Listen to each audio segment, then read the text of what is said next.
So I'd like to introduce you to Amikam Toren. For those of you who may not be familiar with him.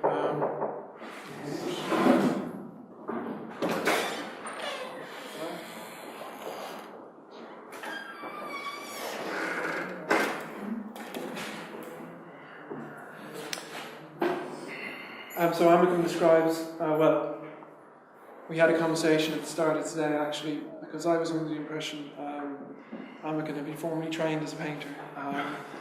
However, that's not the case. His kind of background was through the medium of painting, although he had quite an intellectual guide, for want of a better word, at the outset. That's true. Yeah, I didn't go to art school. I was trained as an assistant to a painter for a couple of years. And I guess for those of you who are familiar with art schools, I guess my training this was in Tel Aviv in the very early 60s, would be the equivalent of foundation course in this country. Except for the fact that the artist I worked with was an intellectual, I would say, and so working with him was exceedingly interesting, and our conversations were very useful in my development as a young artist at that point, leaving aside the few technical skills that I learned from him. I guess the notion of questioning the norms ultimately kind of was the most important aspect that I picked up through our interactions. And would you describe, would I be right in describing your practice as being conceptual post-medium? I wouldn't argue with that. I sort of think of myself more as a propositional artist rather than conceptual, but I wouldn't kill you for...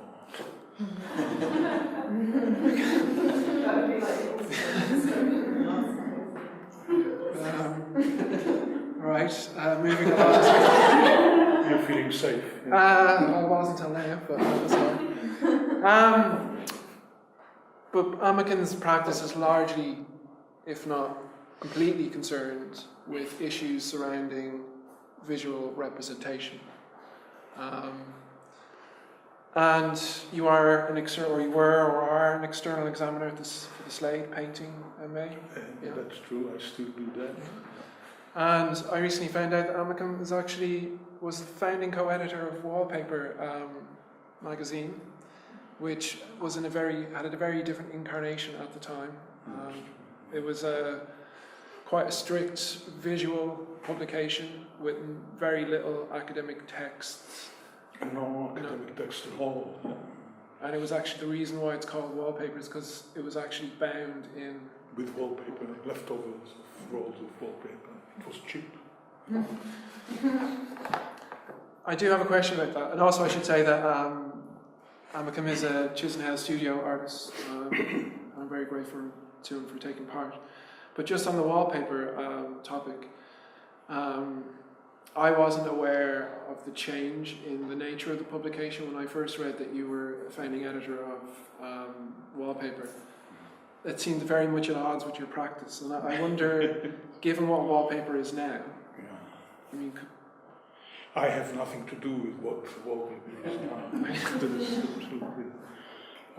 And I also suspect that the new editors of this fashionable magazine have no awareness of the original Wallpaper magazine, that they don't even know it existed. okay.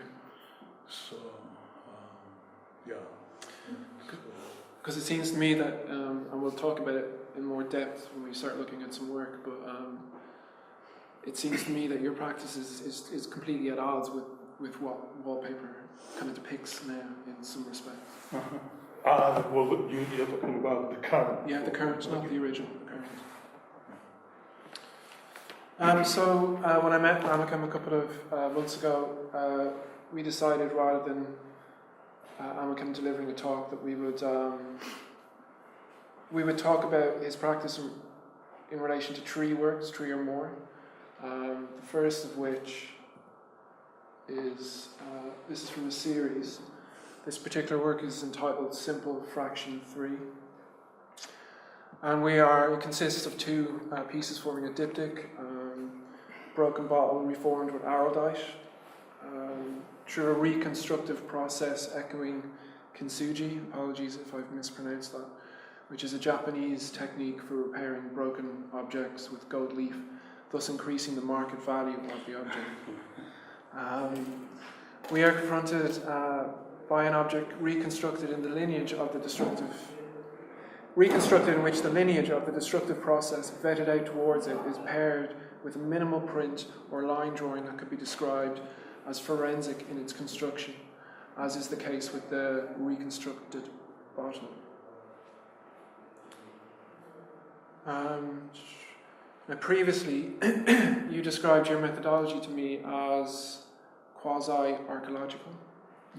I was wondering if you could expand on that phrase and its relevance to your thinking with this particular work at the time.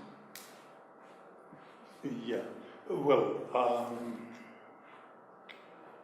this particular group of works which were made in 1975, I believe, were very important in terms of my approach, later on to presentation. I mean, I had for a long time before that, a certain kind of fascination and obsession in my practice using fragments, found fragments, which I did a variety of things with. It'd be useful to go through some of them. We can. Yeah. Yeah.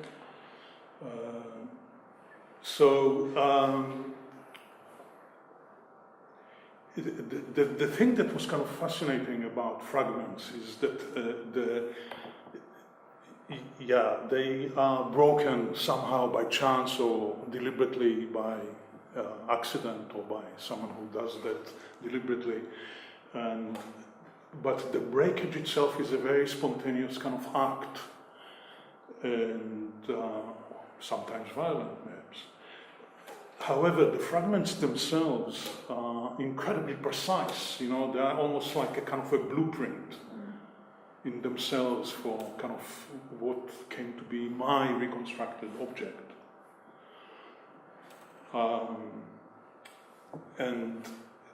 If we go back to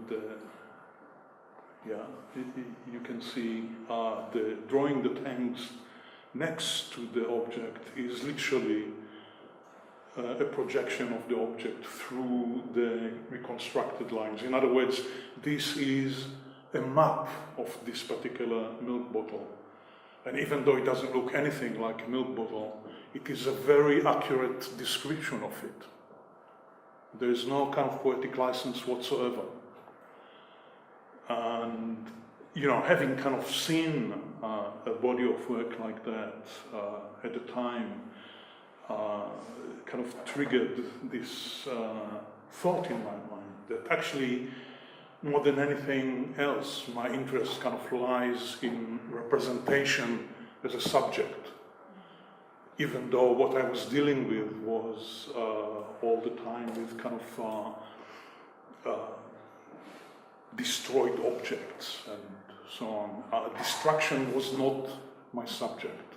My subject is representation and remains to this very day kind of, if you like, the highway of what I do.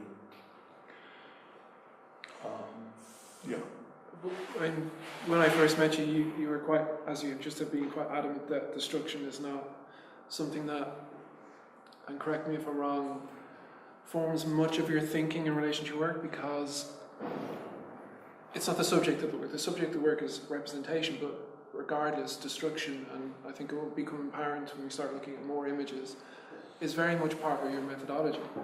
It is the method and the language. I think that destruction, in a way, goes on all the time. As we speak, it happens in our minds. The body kind of constantly destroys itself and renews itself endlessly. So, destruction isn't kind of a sublime event that appears out of nowhere. It is embedded in our lives all of the time.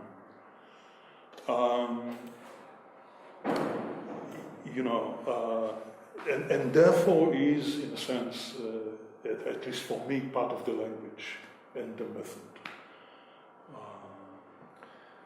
There was a phrase you used, I think the first time we met, and we were talking about your perspective towards destruction, and you said that you were interested, if destruction figures, you were interested in and I think it was a Hannah Arendt quote or from an essay of hers, the mundaneness of destruction. That's right. That's what I mean. It's part of the routine of life. Part of the everyday. The everyday. Within our bodies, within the world outside. Within the world, yeah. And this particular work that's on the screen, am I right in thinking that, I know the next work we're going to see is quite important, but was this an important work for you in terms of... It was, in the sense, as I described, I understood for the first time what my subject was. Yeah. And it shifted my frame of mind, if you like, my state of mind, from thinking that what I was dealing with was destruction to knowing that what I'm dealing with is representation. And, having entered that area of thoughts, brought the possibility of engaging with representational painting as a process that doesn't, as it were, go back to painting, but that takes on board the what I've discovered in the process of making work so far, and applying it to the possibility or impossibility of painting, particularly representational painting. Now, we all know that representation excludes its subject. I mean, I think this is even true of photography up to a point. You know that when you're looking at an image, the subject is not there. Yeah. It's an image of the subject. And, what I wanted to explore is the possibility of reversing that approach. In other words, the subject is the image. Okay. Now if we can look at that. Yeah. So, so this was my first, the first painting I've ever done, in using that approach. To that extent, what I've done is to take the teapot and to break it. Some of the fragments I smashed and pulverized. No rage for it, just method. Yeah. And then the pulped fragments I mixed with colorless acrylic to form paint, and painted the teapot with itself. Now you can see that the whole thing is presented as a mini installation on a shelf. The painting does not hang on the wall, it leans against it. And in the jar next to the painting are the remains of the teapot, making a an equation, I guess, between the two. I titled it Neither a Teapot Nor a Painting. Pairing seems to be quite important. Like, it seems to occur again and again. Which is the more truthful which is the more truthful artifact? The representation of the teapot, or what remains of? I guess it must be the pigment inside the vial, or is it the kind of pigment residue? as well as many of the fragments which were not pulverized. And for you, would I be right in thinking that the pulverized fragments is the more truthful form of representation of that artifact? Or not necessarily. There is a kind of a fluidity. What I mean by that is that, you know, I'm more interested in the process. You know, this is not a painting to stand in front of and say, wow. Yeah? It's kind of anybody who has done a few days of evening class painting can do that. And so, you know, it isn't meant to be any more than just a kind of, in a sense, what would be the equivalent of a photographic document of a teapot, except that it is done with the teapot, and the existence or non-existence of the object kind of mutates constantly between these two elements, the image and the remaining fragments. But as a challenge to the notion of painterly representation, I would imagine, well, to me, the vial is more of a truthful presentation of the artifact. The violence. Sorry? What did you say is the more? The vial, the glass vial. Because that has the because kind of it is nature. already made. Yeah, it's got the ontology of the teapot. It's the closest to, it's kind of, it's the matter that made it up. Should we move on to the... Yeah. And this then became the next of some of the...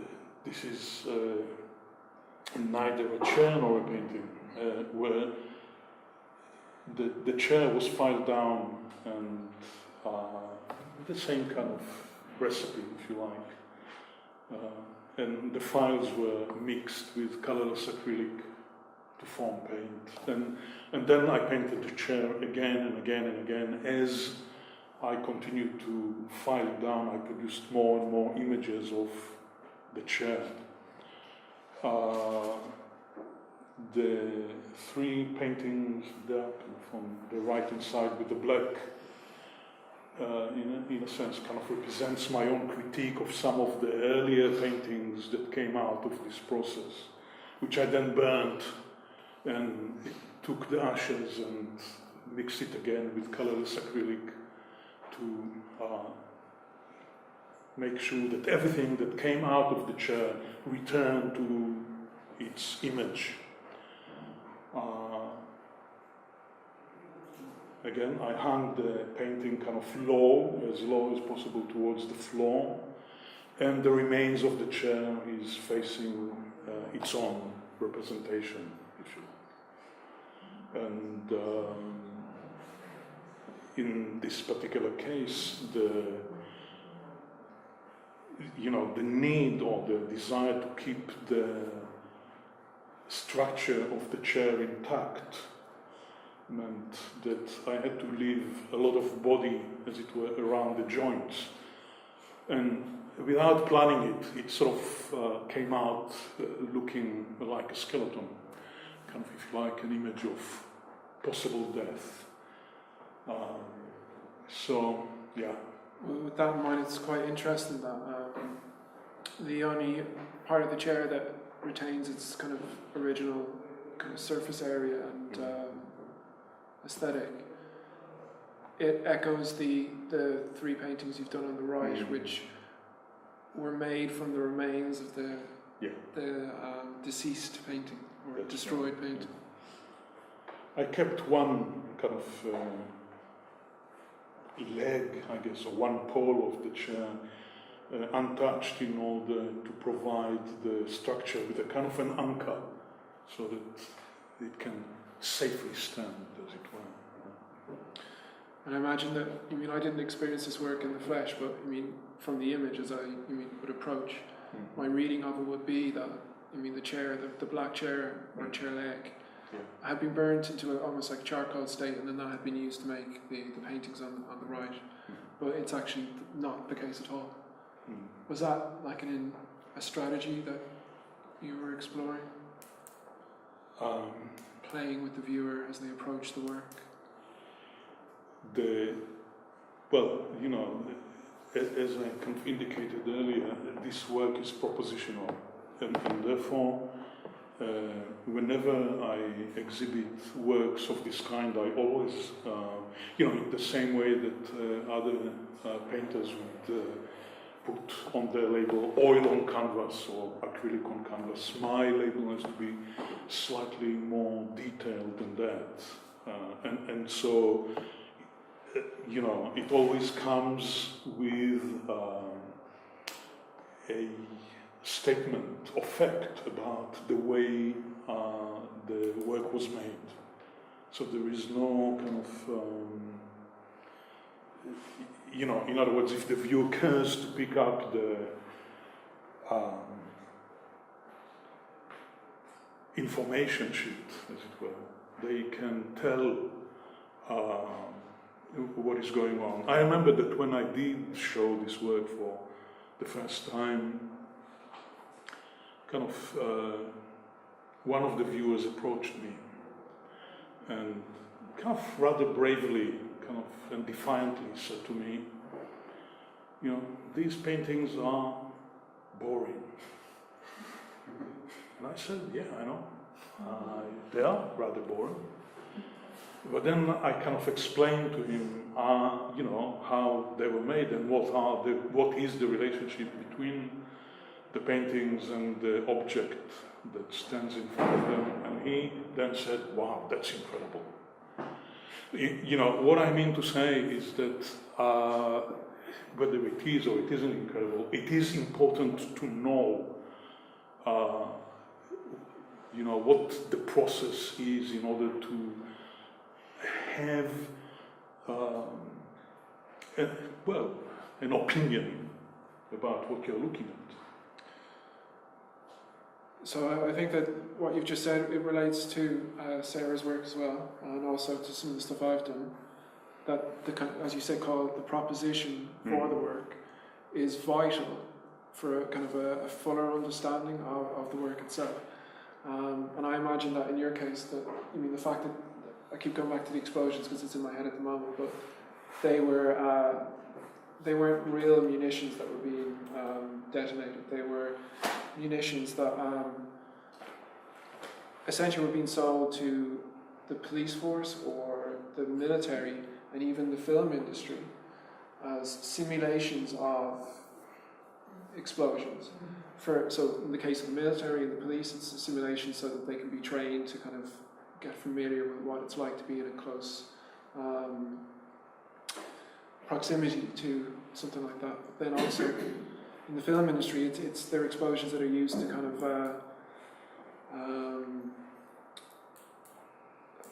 I don't know if sensationalize is the right word, but to kind of convey a sense of destruction through disaster movies. But what I'm trying to get at is, I imagine that the kind of that background information is as important for your work, or is it, as it is for Amikam? Yeah, I think it operates on a conceptual level. Yeah, so I think that's important. And I know from talking to Amikam that information, the proposition, that is, it's not something that is on the wall. It's not necessarily obvious from the titles in the work, but rather it's contained within a press release. A press release. Yeah. And you see that the press release as much a part of the work. It has to be. Okay. Yeah. Shall we move on to another work? So this is a more recent work. It was made in 2008 and it's part of a series of they're called armchair paintings. This particular one is armchair painting Untitled Witness Appeal. So we're presented with a romanticised picturesque kitsch illusion or representation of a manicured natural scene. The image is a stereotypical image of a romanticized nature, non-threatening, therefore not sublime, although looking at the image again, I might retract that. The work brings to mind the graphic composition of books and album covers with titles, and to a certain extent, advertisement images. First of all, I was wondering if you could elaborate on the proposition behind the work. And what I mean by that is, well, I suppose it's two different questions. The proposition is one thing, the other one is, the choice of paintings that you decided to work with in the series.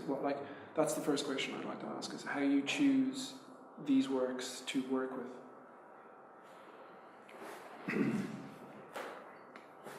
I decided not to spend more than £100 on a painting. You have to kind of understand, for those of you who don't know, these are not paintings that I paint, they are paintings that I buy. So that's kind of one way, or one of the things that determines, in a way, what I buy. The other is the fact that they have to be part of the routine genres, if you like, landscapes, portraits, still lifes, the kind of thing that have been the stuff that painters have been making now for hundreds of years.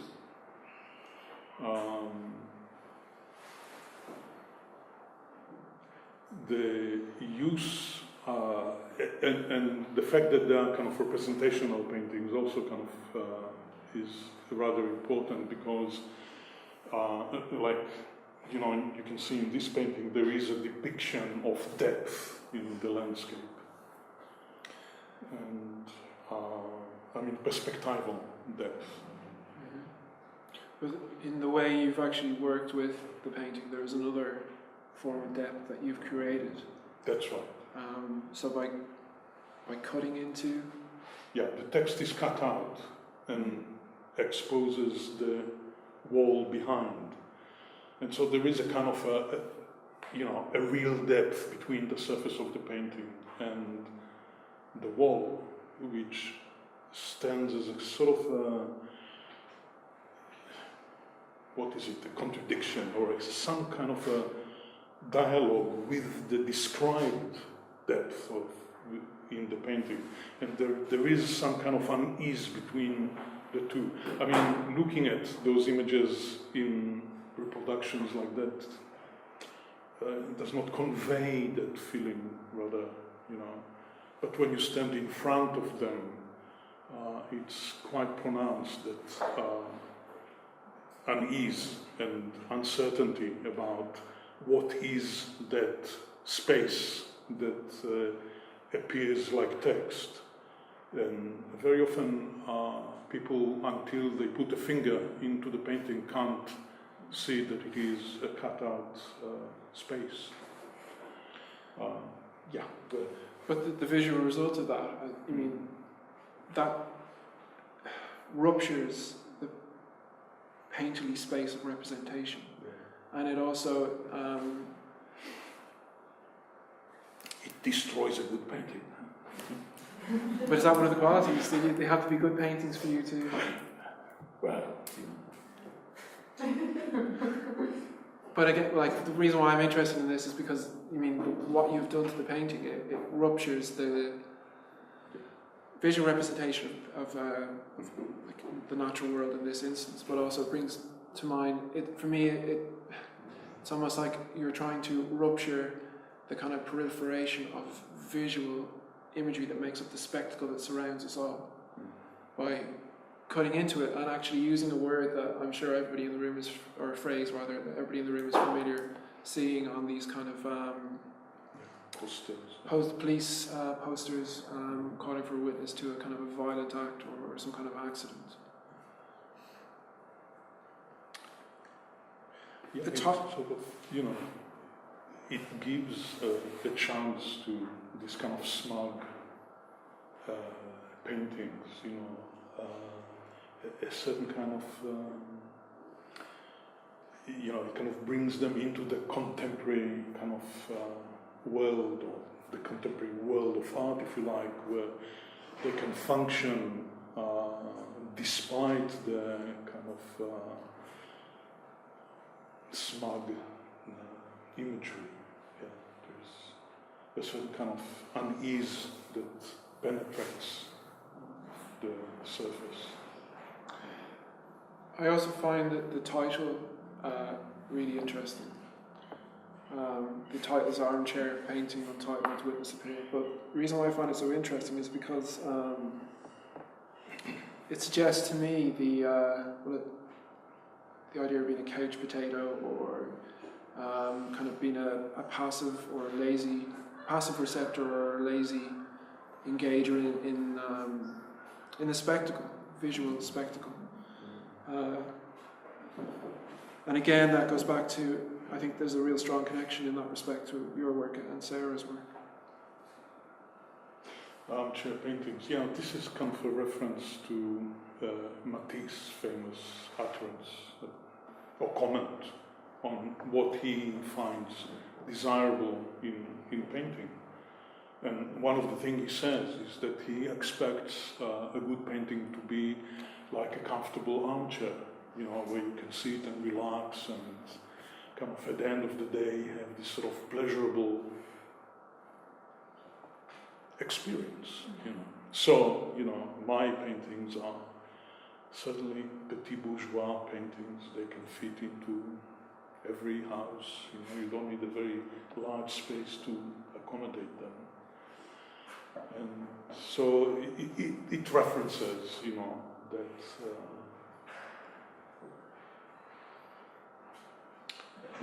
smug kind of bourgeois innocence, maybe, yeah. Have you ever attempted to track down any of the original artists who made any of these paintings? No. They ever tried to track you down? They may, yeah. I know that the activity is illegal. So if any of them are, you know, it is considered you know, kind of a destruction of someone else's intellectual property. But a destruction that actually adds value That's, to that's your opinion. Yeah. Yeah. Shall we move on to Yeah, okay. I think I've got the title right on this. Scottish landscape painting by Charlie Ward, or Ward. Charlie Ward, yeah. Charlie Ward. Now I know a little bit about this, and there's another, would I be right in saying that this is another Yeah, it's iteration another from- example. Yeah. What's the title of this one? This one is called Red Roses Remembered. Okay. And originally it was a painting, you know, a traditional still life painting with a vase that had red roses in it. And leaving aside the four corners of that painting, which I cut out and kept, and then stuck onto a fresh new canvas, the rest of the painting was pulped in order to separate the pigment from the canvas. And all that pigment was then was mixed with colorless acrylic and returned into the area that it occupied before my intervention. So even though it looks like a kind of a normative monochrome painting, it actually contains all the information that was there in the first place. And, you know, the corners, as it were, provide some link, if you like, to the original, which all reproductions do, you know. I think one of the first times I saw these images, these paintings rather, in your studio, you describe them, I think I'm right in saying, as auto-cannibalistic. Not necessarily those. This was kind of my own reference to the pigeon paintings. I don't know if you have any of them here, but these were paintings that were made with canvas, which had various kind of holes cut out of it, pulped and mixed with colorless acrylic. Yeah, you want to search this?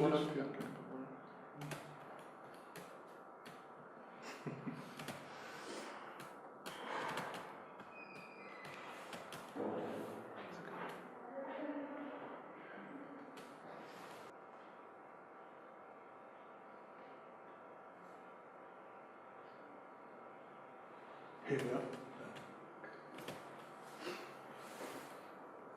Right. So, you know, those areas of the paintings were cut out, pulped, and mixed with colorless acrylic to form paint and reapplied on the canvas itself. This I kind of describe to you as auto-cannibalistic. It's as though, you know, the painting kind of consumes itself in order to be. And in the process exposes the structure, the frame, and obviously the wall becomes part of the work. I titled them pigeon paintings after Pidgin English, a language which was formed in China in the 19th century as a result of the colonial process, you know, traders from Britain, Europe, and China, and various other people from the South Seas came together, and everybody kind of put something of their own language into this pot, which then was a language used between the traders, and ultimately became what is now known as Pidgin English, which in the fullness of time became the official language of Papua New Guinea. So, you know, it's a kind of, you know, I kind of saw my paintings in a way as a sort of a pigeon visual art, you know, something that takes a bit of sculpture, a bit of painting, a bit of installation, and makes it into some kind of a Creole or pigeon, if you like. Because this is a hybrid in some respects. It's a cross between, but it is a hybrid, not because there is a desire to be a hybrid here. You know, it's a byproduct. You know, what the desire to do here is to represent the nothing, in a sense. You know, the empty canvas, and through that somehow, you know, it becomes that kind of hybrid. Not because there was a design to do that, but, you know, I had to accept responsibility for it happening. And this work was made, this is post this work here? This is before. This particular work was made, well, I started to make reproduction paintings, I guess, about 3 or 4 years ago now, in the wake of the armchair paintings that we looked at earlier.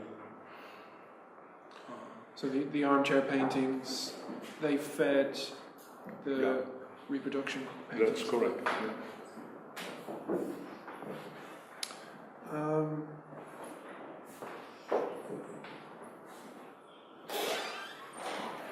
Going back to, I just want to go back to the previous PowerPoint briefly. And I mean, I noticed, I mean, I don't know if you name or attribute the author of the original. Yeah, in this particular case I do, because it is a painting that was given to me by the painter, And part of the deal that we struck was that he was named as the painter of the original painting. Do you feel that the inclusion of that information in the title, does that do anything to undermine your challenge to the painterly space of representation? Painterly space of representation. It's kind of more a challenge to the notion of photographic representation in particular, I would say. You know, which is kind of the normative aspect in which we tend to look at representation of reproduction. You know, it's a photographic process. I mean, a work like that in particular kind of references certainly my family album of photographs in which you know, photographs were held in those kind of stickers in the corners. I don't know if anybody else has had that experience, but certainly my parents had kind of an album with those kind of... and so, you know, that kind of in the reproduction paintings, there are references to photography in that way. I think the process of kind of pulverizing the original paintings to make a new pigment and then using it to reform into a new work. Like when I first saw these, I mean, one, I was struck, it reminded me of digital corruption of image files. And then I started to think about, I mean, all the images that we experience daily all merged into one, almost like Irdris Khan's work. And then you've kind of moved away from that completely in the more recent works where it's making a comment on representation but without using, it's just using the, I suppose, the method on which paint is applied to represent something as a space to critique all forms of representation. Yeah, I would say accept that comment. I do have one other thing. When we met before, we talked about a book, 7 Days in the Art World. Yeah. And there's a chapter in that which is where they visit an auctioneer's, and I can't remember if it's Christie's or Sotheby's or whatever. But they were asking one of the head auctioneers about like what sells, and they said that brown paintings do not sell. And I just wonder whether that is a happy accident or is that like a conscious decision to kind of challenge the consumer or the collector. Well, you know, the color in my paintings is not the color I choose. It's a product of the process I undertake. So if it comes out brown, it will have to be brown or whatever other color it may be. I don't interfere with, you know, I don't beautify my colors to suit the kind of, you know, the sales pitch, as it were. Yeah. But yeah, you know, I suppose, you know, in part what interests me is the possibility of being controversial without any sensationalism. You know, in other words, to make the work look as though it is entirely routine, entirely normal,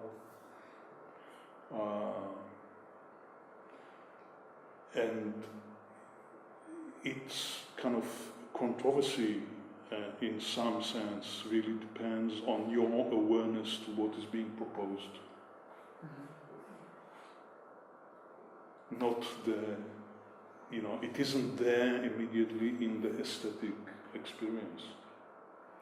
And when, say, somebody purchases a painting, do they get given, like, Is it just assumed that they understand the proposition, or I would have hoped so. so the proposition doesn't actually form part of the artwork that, like in a physical form, what I mean? Yeah, yeah. I mean, it isn't formulated in the same way, I suppose, that Solar Wheat have formulated his work, where what you buy is a piece of paper with the instructions of how to make that work if you want to make it manifest. Because the work that I do is already there. It cannot be replicated by someone else. But people who are interested in purchasing that work do know very well what they are purchasing. Yeah. Thank you very much, Amikam. Welcome.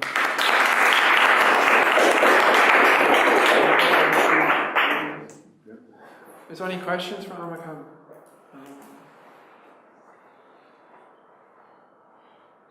I've got one. I'm interested in the fact that you referred to the kind of way that photography depicts the real world, and that you're using painting to critique photography. Have you ever used photography to critique photography? Or is that just too reductive? Sorry, can you repeat? So you spoke several times about the fact that, say this painting, for instance, critiques photography. In part, yes. Yeah. Have you thought about using photography as well? I have used photography in the past, on and off, over the years, but I am, very sparingly. I am very critical of the use of photography in the visual art, on the whole, I have to admit.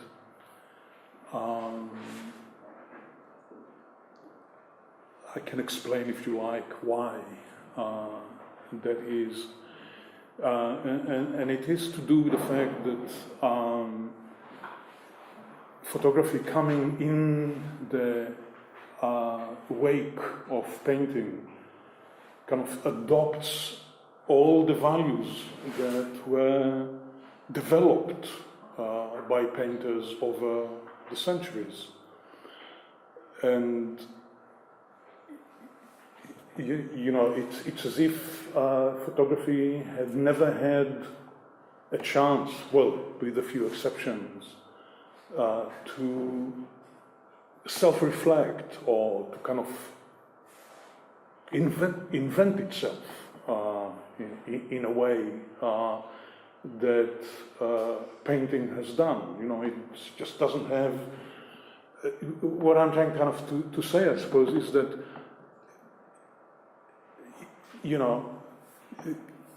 can we imagine the possibility of the crucifixion being photographed rather than painted? What that would mean to us now. And it never happened, I mean, all that photographers were able to do routinely is to repeat and enhance the values, the aesthetic values, that were developed in painting, in representational painting, that is. I think, yeah, You can switch on the light. I think at the beginning of photography's invention, in order to prove that photographers weren't equivalent to monkeys pressing buttons, they really kind of carved out a place where they were making work that looked like paintings. But there were a group of photographers who were making quite abstract and medium-specific photography. Yeah. But in a way, I can see then that relates to using kind of amateur painting techniques and amateur paintings themselves. Yeah. Because it's like there's a whole tranche of Sunday painters. Yeah, the whole academy of painting is essentially, Yeah, it's very often I think there's a presumption, this painting is in a gallery, therefore, it's got an established history. Yeah. Of course, there's all kinds of other genres of paintings, in the same way that you've got genres of photography. Yeah. I think Matthew or Matt, did you have a question? I didn't actually. Oh, I thought you were. Sorry.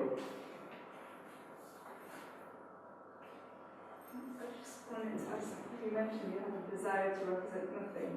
Mhm. But where does that desire and absence come into that? Or is it about representing something absent?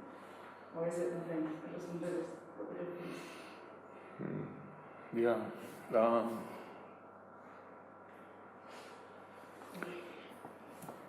There is a kind of a definition that Fernando Pessoa comes up with about painting being empty. I can't remember the exact kind of quote at the moment, but I found it very profound. That, you know, in a very kind of profound way, you know, there is nothing there. And kind of that attempts to actually touch nothing is bewildering, you know, because it's, you know, it takes you to a completely different sort of space or completely different world. You know, it's unattainable, in other words, yeah, and therefore very fascinating.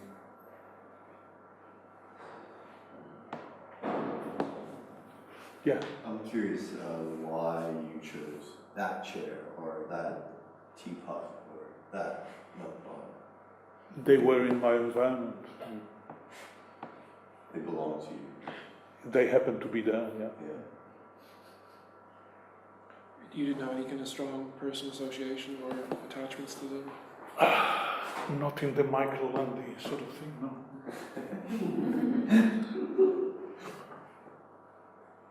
I've got a question, but is the bottle that you broke?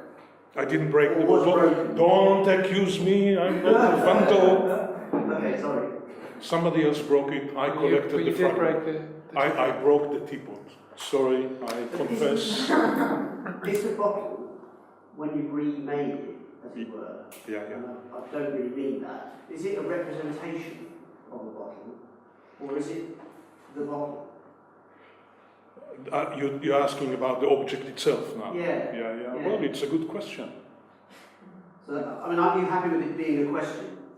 Absolutely. That object makes Yeah, us think. because I do Yeah. see it in a sense, you know, and that's part of what the drawing does. It kind of represents the object through the lines. Yeah.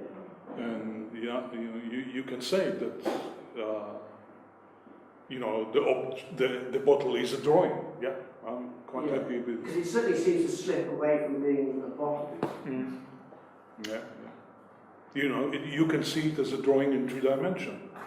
Indeed, yeah. Which would you, of those two objects that is on the screen at the moment, which is the more faithful record, representative record? Of what? Well, as I Yeah, said, we're not in the realm of faith, we're in the realm of perception. There's a difference. yeah. Faith is a type of belief, perception is something else altogether. Maybe the question is why they're a pair? Why are they both there? Because you mean putting the one thing beside another creates a dialogue between the two.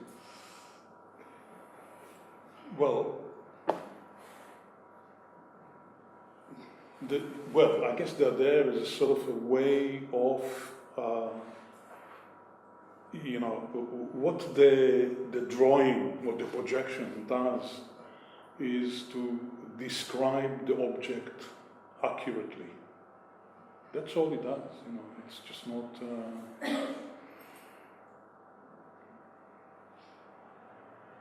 Do you mean unaesthetically? Unaesthetically? Well, there is an aesthetic to it, of course, but that's not that wasn't the project. It's a kind of a description in the way, you know, the map of England describes England. This map describes the object. Or even, I mean, the way different pieces of evidence are actually kind of mapped in a crime scene. Perhaps. In a way. If you want me to be a criminal, I'll be a criminal. Are there any other questions? The only question I have is just, I couldn't help thinking that your chair piece was a kind of knowing nod to Joseph Kossuth and your intentionality about it. Yes, absolutely. Both But Joseph. even this work as well. Yeah. Yes. Michael Craig Martin's water Yeah. glass on the shelf. Was that connected with that at all? Not for me, but it is a coincidence that in both works you have the milk bottle. But, it's not about the same sort of thing. But the propositional notion, neither a teapot nor a painting, neither a chair nor a painting, certainly refers to Joseph Kossuth as well as the work of René Magritte. This is not a pipe, and then the human condition kind of representations that he has made. So yeah, this kind of work is certainly in dialogue, at least with these two artists, I would say, yes.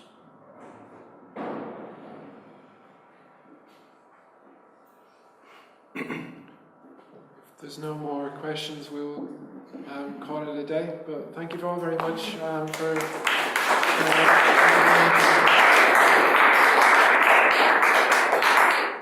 for those of you that are interested, there is talk of perhaps of going to the pub. I think it's called the Crown near Victoria Park, near the roundabout, after this. Thank you all very much for coming. Thank you.